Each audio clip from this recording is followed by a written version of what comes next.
भुजगेन्द्रसुसर्पगदाभरणम् गजनीलगजेन्द्रगणाधिपतिम् प्रणतोऽस्मि विनायकहस्तिमुखम्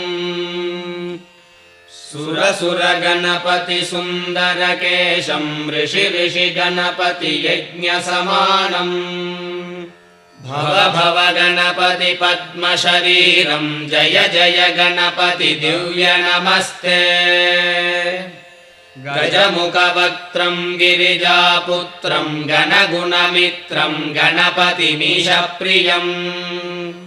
करधृतपरशुम् गङ्गणपाणिम् कबलितपद्मरुचिम्